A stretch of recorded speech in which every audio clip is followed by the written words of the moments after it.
الحمدللہ رب العالمین والصلاة والسلام علی اشرف الانبیاء والمرسلین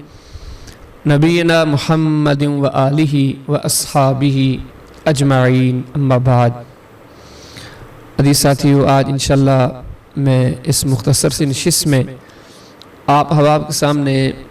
وتر کے چند اہم مسائل ذکر کروں گا۔ سب سے پہلا مسئلہ وتر کا یہ ہے کہ اگر کسی انسان کا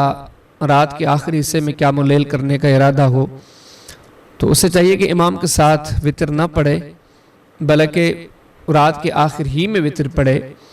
کہ صحیح مسلم کے اندر کتاب الصلاۃ کے اندر باب ہے صلاۃ اللیل مثنی مثنی، باب حدیث نمبر 1755، وہاں میں نبی کریم علیہ السلام کا فرمان ہے کہ اجعلوا آخر صلاتکم باللیل وترا، کہ آپ ایسے کریں کہ اپنی وتر نماز کو رات کی آخری نماز بنائیں،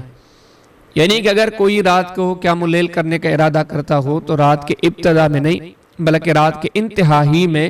نماز وتر ادا کرے۔ دوسرا مسئلہ یہ ہے کہ اگر کسی کو شک ہو، ممکن ہے کہ جاگ جاؤں، ممکن ہے کہ نہ جاگ سکوں، تو ایسے بندے کو چاہیے کہ سونے سے پہلے ہی وتر پڑھ لے۔ حدیث کی کتاب سنن نسائی کے اندر کتاب الصلاۃ کے اندر باب الحث علی الوتر حدیث نمبر 1678 کے سیدنا ابو ہریرہ رضی اللہ تعالی عنہ فرماتے ہیں کہ نبی کریم صلی اللہ علیہ وسلم نے مجھے اس چیز کی وصیت کی تھی کہ میں سونے سے پہلے وتر پڑھ لوں۔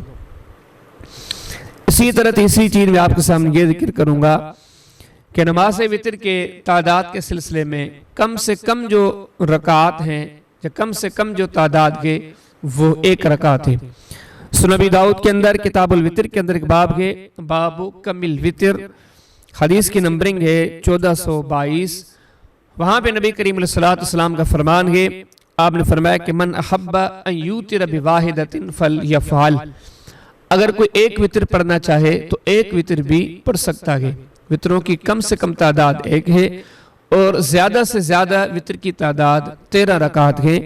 حدیث کی کتاب سنن نسائی کے اندر کتاب الصلاۃ کے اندر ایک باب ہے باب الوتر بثلاث عشرۃ رکعۃ، وہاں پہ حدیث ہے کہ نبی کریم صلی اللہ علیہ وسلم نے 13 رکعت وتر بھی پڑھی ہے، تو یعنی کہ وتر کا کم سے کم تعداد ایک رکعت ہے اور وتر کی زیادہ سے زیادہ رکعت 13 رکعت ہے۔ اس سے اگلا اور چوتھا مسئلہ کہ وتر میں سے بہتر ترین تعداد کون سا ہے، تو بہترین تعداد 3 رکعت ہیں، کہ انسان کو اگر دوام یا ہمیشہ اختیار کرنی چاہیے تو وہ 3 رکعت پر، باقی جو تعداد ہے وہ کبھی کبھار انسان پڑھ لے،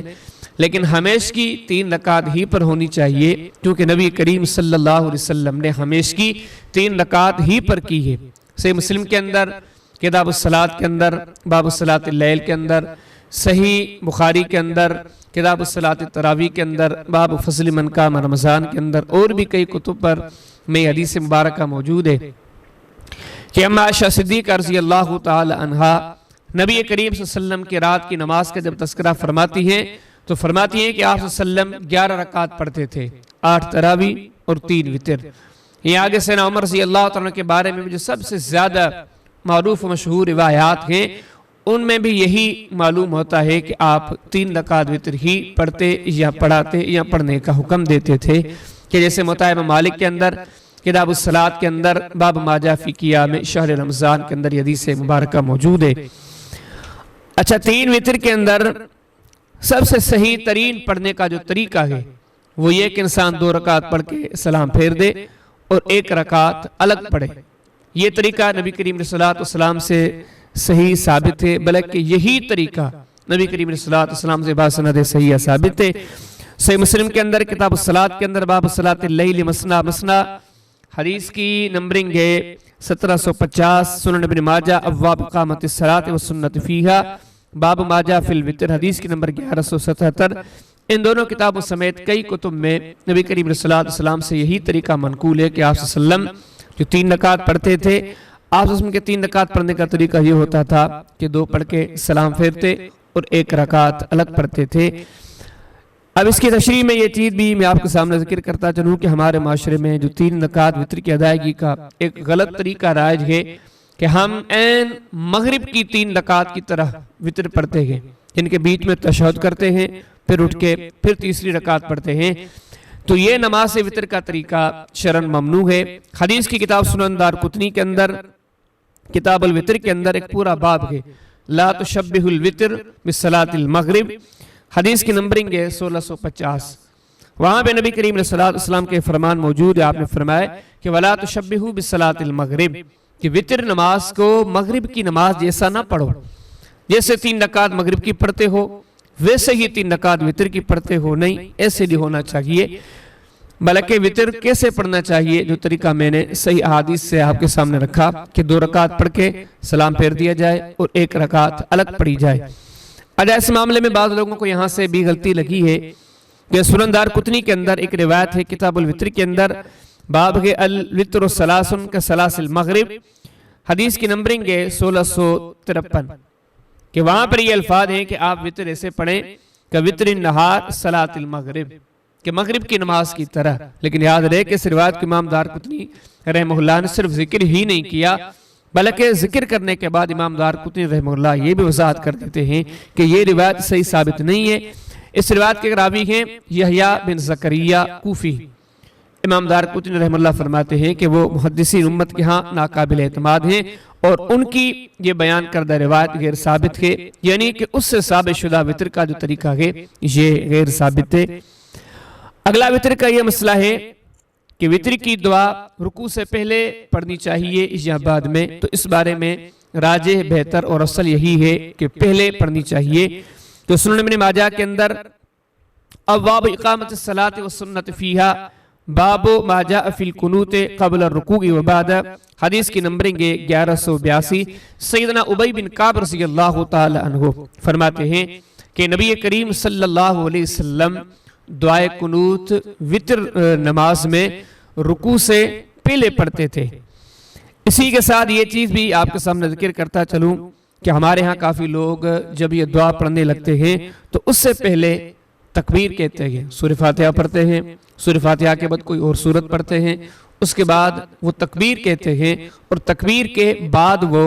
دعائے قنوت پڑھتے ہیں۔ تو یاد رہے کہ یہ تکبیر نہ نبی کریم علیہ السلام سے صحیح ثابت ہے، اور نہ ہی صحابہ کرام رضوان اللہ علیہ مجمعین میں سے کسی سے ثابت ہے۔ اگر کسی نے پڑھ لیا ہو کہ یہ سیدنا عبداللہ بن مسعود رضی اللہ تعالیٰ عنہ سے ثابت ہے تو وہ بھی ان کی غلطی ہے۔ سیدنا عبداللہ بن مسعود رضی اللہ تعالیٰ عنہ سے بھی یہ تکبیر باسند صحیحہ ثابت نہیں ہے۔ یہ جہاں تذکرہ ملتا ہے سیدنا ابن مسعود رضی اللہ تعالیٰ عنہ سے، وہ مصنف ابن ابی شیبہ کے اندر کتاب الصلاۃ کے اندر باب ہے فی التکبیر للقنوت، حدیث کی نمبرنگ 7021۔ وہاں پر یہ ہے کہ تابعی فرماتے ہیں کہ سیدنا عبداللہ بن مسعود رضی اللہ تعالیٰ عنہ جیسے ہی وطر کے اندر قرات سے فارغ ہوتے تو آپ تکبیر کہتے۔ تو یاد رہے کہ یہ روایت ضعیف و غیر ثابت ہے۔ اس کے راویان میں سے ایک راوی ہیں لیث بن ابی سلیم، یہ جمہور محدثین کے نزدیک ضعیف اور ناقابل اعتماد ہیں، تو لہذا وطر کے اندر دعائے قنوت سے پہلے تکبیر کہنا یہ غیر ثابت ہے۔ اسی طرح ہمارے ہاں یہ بھی دیکھا جاتا ہے کہ لوگ اس تکبیر کے ساتھ ساتھ رفع الیدین بھی کرتے ہیں، یعنی کہ سورہ فاتحہ اور دوسری کسی سورت کی تلاوت کے بعد وہ رفع الیدین کر کے دونوں ہاتھ اٹھا کے پھر یہ دعائے قنوت پڑھتے ہیں۔ تو یاد رہے کہ یہاں پر جو رفع الیدین کیا جاتا ہے اس کی کوئی ثابتی نہیں ہے، نہ نبی کریم علیہ السلام سے اور نہ ہی صحابہ کرام رضوان اللہ علیہ مجمعین میں سے کسی سے۔ ہو سکتا ہے کسی کو یہ غلطی لگی ہو، وہ یہ سمجھ بیٹھا ہو کہ یہ والا رفع الیدین سیدنا عبداللہ بن مسعود رضی اللہ تعالیٰ سے ثابت ہے، لیکن اگر کوئی یہ سوچتا ہے تو یہ بھی اس کی غلطی ہے، سیدنا ابن مسعود سے قطعاً طور پر یہ رفع الیدین ثابت نہیں ہے۔ ساتھ ہی کے سلسلے میں جو روایت پیش کی جاتی ہے مصنف ابن ابی شیبہ سے کتاب الصلاۃ سے، باب فی رفع الیدین فی قنوت الوتر، حدیث کی نمبرنگ 7027، جہاں پر یہ روایت موجود ہے کہ سیدنا عبداللہ بن مسعود رضی اللہ تعالی عنہ اس دعا سے پہلے رفع الیدین کرتے تھے، تو وہ روایت بھی لیث بن ابی سلیم کے ضعیف ہونے کی وجہ سے ضعیف اور ناقابل اعتماد ہے۔ آج ایسے اگلا سوال مسئلہ یہ ہے وطر کا کہ وطر کے لیے سب سے بہترین اور صحیح ترین دعا کون سی ہے؟ تو وطر کے لیے صحیح ترین دعائے وطر اللہم اہدنی فی من ہدیت والی دعا ہے کہ جس کا تذکرہ امام ابو داؤد رحمہ اللہ نے سنن ابی داؤد کے اندر ابواب الوتر کے اندر باب القنوت فی الوتر کے اندر کیا ہے کہ نبی کریم صلی اللہ علیہ وسلم نے اپنے پیارے نواسے سیدنا حسن رضی اللہ تعالیٰ کو یہ دعا سکھلائی. یہ دعا نہ صرف نبی کریم علیہ السلام سے ثابت ہے بلکہ آپ ایسے سمجھیں کہ آپ صلی اللہ علیہ وسلم سے جو صحیح ترین دعا ہے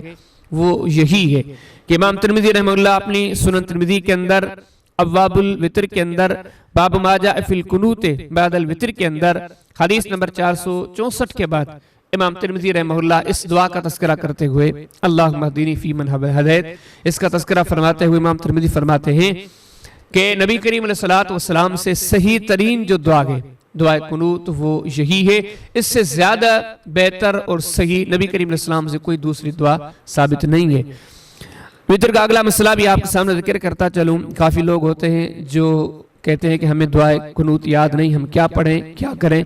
یا دعائے قنوت کے بغیر وتر ہوگا یا نہیں ہوگا. تو سب سے پہلی بات یہ ہے کہ یہ دعا سیکھی جائے. اگر کسی کو نہیں آتی تو یہ دعا سیکھنی چاہیے. جب نبی کریم علیہ السلام نے اس چیز کو اہمیت دی ہے, اتنی اہمیت دی ہے کہ آپ نے باقاعدہ طور پر اپنے پیارے نواسے سیدنا حسن رضی اللہ تعالیٰ کو سکھلائی ہے, تو لہذا یہ دعا سیکھنے کے قابل ہے, سیکھنی چاہیے. لیکن اگر پھر بھی کسی کو نہیں آتی تو یہ مسئلہ ذہن میں رہے کہ اس کے بغیر بھی وتر ہو جاتا ہے. کہ مصنف ابن ابی شیبہ کے اندر کتاب الصلاۃ کے اندر ایک باب ہے من کان لا یقنط فی الوتر, حدیث کی نمبرنگ ہے 7018. تو وہاں پر سن عبداللہ بن عمر رضی اللہ تعالیٰ عنہ سے منقول ہے کہ اگر وہ اس چیز کو معیوب نہیں جانتے, اگر کسی کو وتر نہیں آتا, وتر والی دعا نہیں آتی دعائے قنوت, تو اس کی نماز پھر بھی ہو جاتی ہے کہ سن ابن عمر رضی اللہ تعالیٰ عنہ سے ایسا کرنا ثابت ہے. باقی یہ چیز کہ یہ دعا, اس دعا کے سلسلے میں یہ دعا جہرن پڑھنا اور یہ امام پڑھتا جائے, پیچھے مقتدی آمین آمین کہتے جائیں اور سب نے دعا کے دوران ہاتھ اٹھائے رکھے ہوں, تو یہ چیز نبی کریم علیہ السلام سے ثابت نہیں ہے. نہ ہی آپ کے اصحاب میں سے کسی سے ثابت ہے کہ انہوں نے دعائے وتر کے لیے اس کا کوئی اہتمام کیا ہو. لیکن اگر کوئی کرے تو یہ کر سکتا ہے اس وجہ سے کہ یہ تینوں کام نبی کریم علیہ السلام اور آپ کے اصحاب سے قنوت نازلہ کے لیے صحیح ثابت ہے. قنوت نازلہ نبی کریم علیہ السلام سے بلند آواز میں کرنا ثابت ہے, اور اس کے ساتھ آمین آمین پیچھے لوگوں کا ملانا ثابت ہے, اور اس کے لیے آپ صلی اللہ علیہ وسلم کا لوگوں کا ہاتھ اٹھانا بھی ثابت ہے. اگر کوئی قنوت وتر کو قنوت نازلہ پہ محمول کرتے ہوئے یہ تینوں کام کرتا ہے تو اس کی گنجائش موجود ہے. تو میں نے بڑے اختصار کے ساتھ آپ کے سامنے آج کی نشست میں وتر کے چند مسائل رکھے ہیں. اللہ پاک سے دعا کرتے ہیں کہ مولا کریم ہمیں مکمل طور پر قرآن و سنت کی پاسداری کی توفیق عطا فرمائے.